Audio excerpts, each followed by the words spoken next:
Why should we care whether you think there's a fundamental basis for all of reality or what it is? Like, it's all very comforting. Doesn't make it true. Why is the fucking proof, man? We've explained this to you before. Hi, everyone. Thanks for watching. Most of the content on my channel is supported by generous patrons, but made available for free to the entire world. If you support that, please consider adding your support at patreon.com/atheistdebates. This clip, however, is from one of the many programs that I do on YouTube on The Line. And if you liked it, feel free to visit, like, subscribe, and watch The Line Network live. Thank you. Starting right here with Art from Pennsylvania, Brunswick. Art's a theist that just says Spinoza's God. So, hey, Art, what's going on? Hi, Matt. After your opening, kind of took the wind out of my sails. I just wanted to say that I wanted to talk about Spinoza's God. I believe Dawkins is wrong, or at least half wrong, about what he said about Spinoza's God. And I don't care what Dawkins says about anything, let alone Spinoza's God, but go ahead. Okay. Well, the idea is, that's a starting point for me. He says that Spinoza did not believe in a personal God, and therefore the God he believed in was metaphorical. He was personifying nature. And that's what I want to take issue with. Spinoza did not believe in a personal God, but he believed in a different kind of God. And his philosophy, he said that God was the only substance. And I can unpack that substance and accident and philosophy. It doesn't matter. When people nowadays refer to Spinoza's God, when philosophers and others refer to Spinoza's God, they're basically describing a modern view of the universe. It's kind of like taking Spinoza's God and updating it.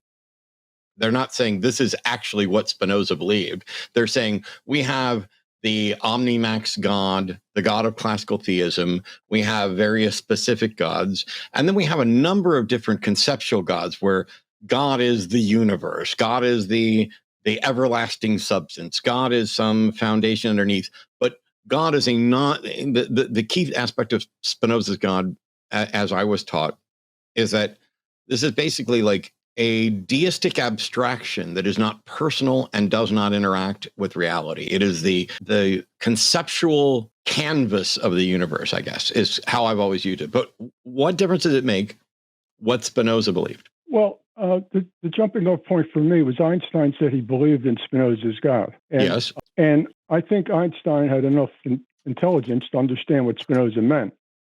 But I think that when people are hung up on the idea of what I call a superhero God, a God who, can change the course of mighty rivers and bend steel with his bare hands.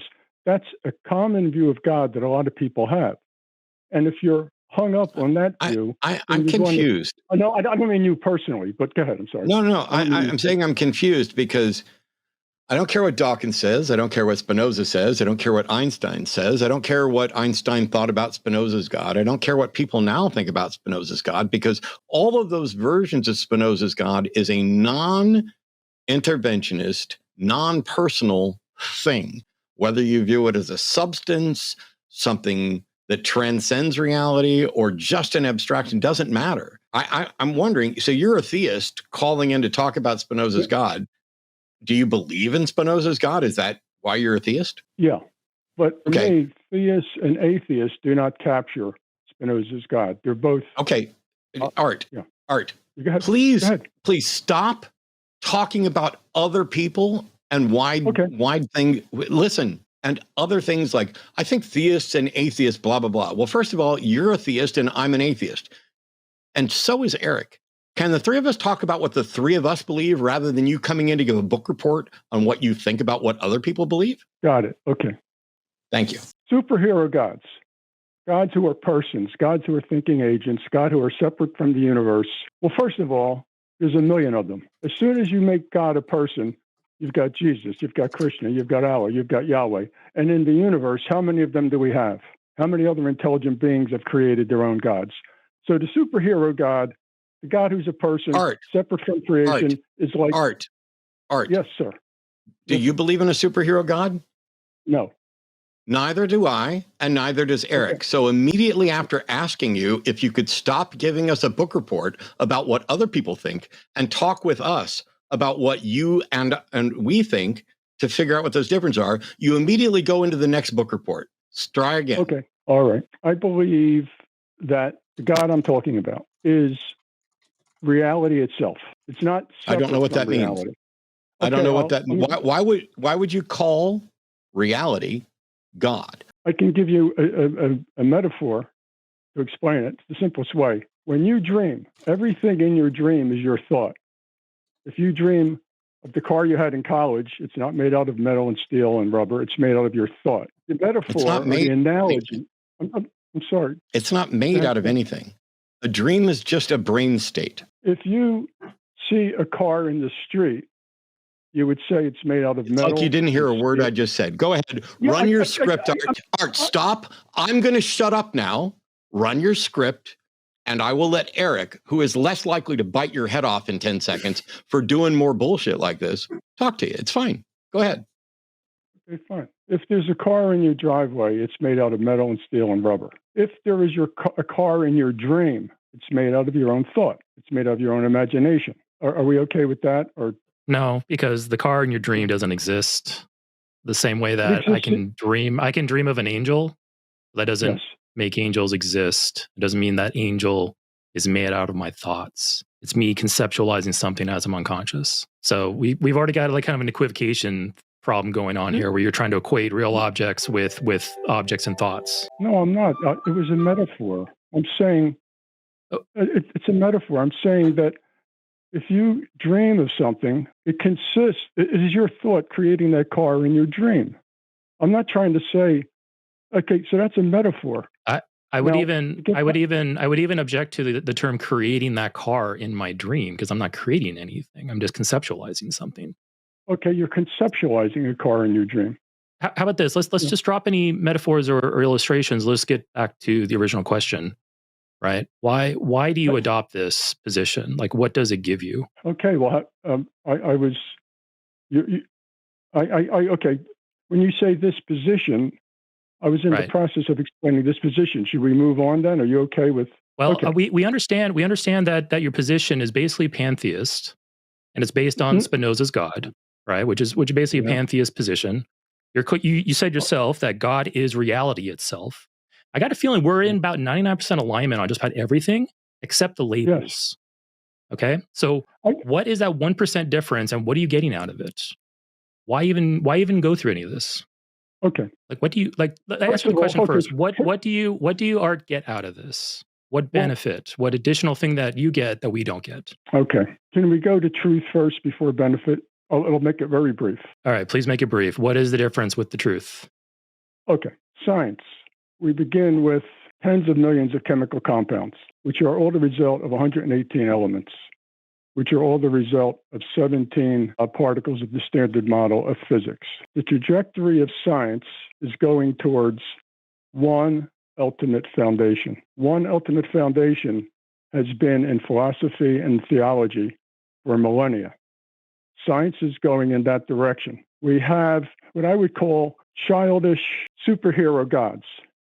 And belief in those childish superhero gods, I think, is one of the reasons why Trump is in power. Now, okay. I don't want to Art, I fail to see where this is going, because now we're kind of creeping over into politics here. My question is, what are you getting out of this?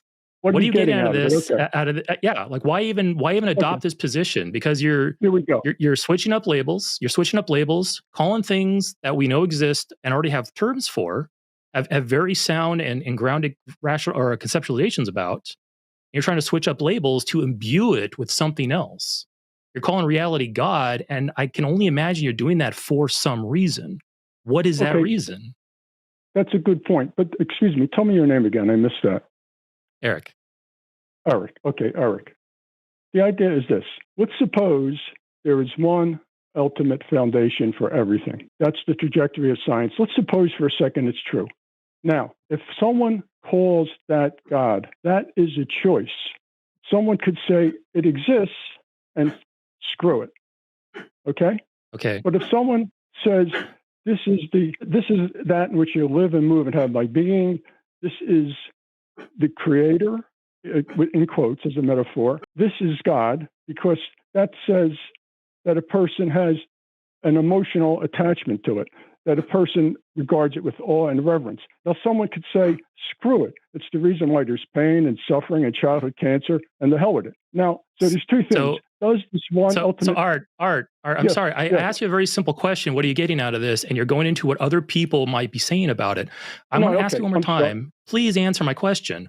Why even switch up this label to God? I think you might have touched up on it because you said that there is some type of emotional component there. Yes. Okay. Because I admit, hold on, Art. Hold on. Okay. I admit that there is emotional comfort in thinking that there is someone or something in charge and that there's a destination for all of us, that science is moving towards some type of ultimate truth. Like, it's all very comforting. It doesn't make it true. So I'm asking you, what do you get out of this? Why even do any of this exercise? All right. Personally, this idea is something that for me, functions like God does for many people. And I believe it's a truer idea. Now, whether it's absolutely true or not. What is that? What does that function? Also, you're going to need to define the difference between true and truer, because I only give a fuck about what's true. I don't even understand what truer means. Yeah. Well, that's not hard to explain. Let's suppose, for the sake of argument, that God exists, whatever it is. Maybe we can't describe it fully. So we can have a bad description and we can have a better description. A bad description of the Earth is that it's flat. A better description is that it's a sphere, but it's not a sphere because it's a little bit depressed at the poles. So calling the Earth flat is untrue. Period. Right. Globe isn't truer, globe is accurate, and flat is not. Anyway, I'm backing out again. No, it's fine. Hold on, Art. I need to say something there as well. Matt is correct in that something is either true or not true. There's no like gradient that you get to pick how true something is. You can have confidence levels in how true something is, but you don't want to conflate that with it actually being true or not true. And the thing is, to extend that over into what calling reality God, we're taking something we know exists and something that we can analyze and study, and you are attempting to imbue it with different qualities and a new label. And I'm asking you, what do you get out of that? And if you can get to answering that question, I'll then ask you, what's your justification for it? Because so far, I think you're touching upon emotional comfort, but I don't want to put words in your mouth. If that is really your reason, just say so and we can move on. But why are you doing this? What is the point of this exercise? First of all, if you're searching for truth and you're looking at the directive of science, I think it's true. I believe it's true. I can't prove it to you, but I believe it's true. Secondly, you believe that what is true, that reality is God? That there is one fundamental reality, which is the basis of everything. I think we almost all agree with that. I think that's basically a basic presupposition by most people that one reality exists and we all interact with it. Great. So now that's not something that science is moving towards. That's a presupposition that we work off of. Right. I don't know anybody in science with the goal in mind of demonstrating there's only one reality and that's the truth we all experience. I think it's just a base assumption that we start with to get going. So what else are you getting out of this? Well, first of all, they're looking for a theory of everything, which is close to that. But what I'm getting out of it... That's a very specific thing. The theory of everything is a very specific thing that ties all physics together. It's not talking about some fundamental truth that we're moving towards. It's a full understanding and unified understanding of physics and the way reality works, which I think is different than what you're thinking. I think what I'm thinking is a little beyond that, but I think it includes okay, fine, it includes it, but it's something different. It's a superset of what the theory of everything is all about. So again, I'll ask you one more time. I'm begging you for an answer here. Why are you doing this? Like, what is the point? Number one, I believe it's true. Okay. Number two, why do you believe it's true? For clarity, I need you to tell me, when you say I believe it's true, what is it? Yeah. I believe there is one fundamental basis for all of reality. Why should we care whether you think there's a fundamental basis for all of reality or what it is? You need to prove it. I don't care what you think. I care what you can prove. Oh, I'm not. Okay. I'm calling in on what do you believe and why. I'm not trying to prove it to you or Eric. Yes, the why is the fucking proof, man. We've explained this to you before. The why is what we're asking. We keep asking you questions about what are you talking about when you say this is true and this is true. We've finally narrowed it down. You believe there's one fundamental reality. And my brain, when you say, I believe there's one fundamental reality, my brain says, so fucking what? What is your evidence? Actually, I don't even care what your evidence is for there's one true reality until you tell me why I should give a fuck why there's one, what about any of this. You have gone off about Spinoza's God and Einstein and metaphors and all of this shit. We're doing a live show, had you on for a long time. Please tell me features of your God, why it matters to anyone, and how we can know it's real or hang up. It's just the why. It's the why and the how, Art. Okay, the why, Art. Nope.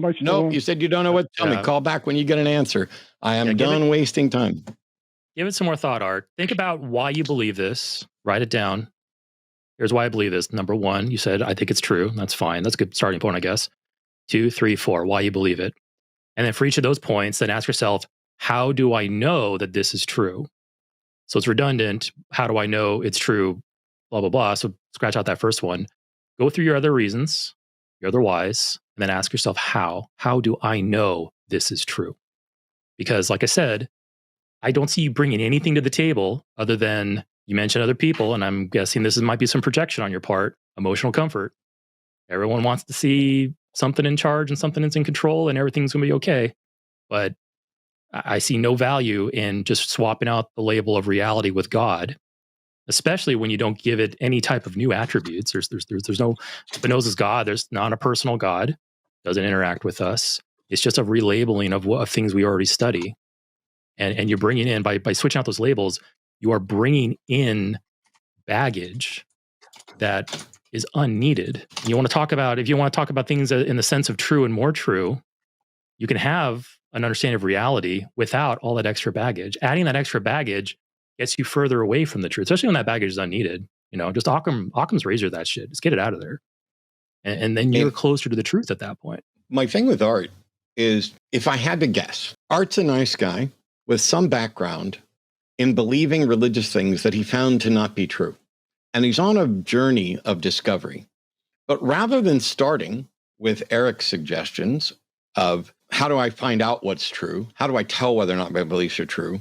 Instead, he's assumed that there must be some really important idea that he has access to. There's no way all these people could have believed in God for all this time if there wasn't something there. Yes, the something that is there, most probably, is human irrationality and discomfort with acknowledging that they don't have an answer to something. That's currently the most probable explanation.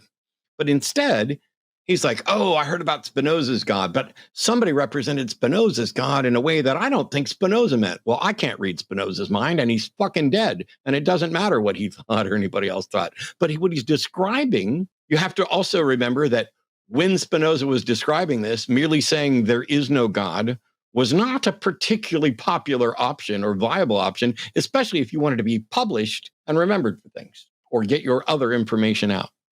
And so, in much the same way that there are people alive right now who absolutely do not believe in any God and are in fact atheists, they will identify as agnostic or spiritual or use whatever other word they can, or, oh, I believe there's something higher power than us. I just don't know what it is. All of those things. And it's cowardice to avoid the stigma attached to actually acknowledging we do not have a reason to believe in a God. We got other callers on the line who are going to challenge that and hopefully can present reasons to believe in a God. But I want to take one quick atheist call first.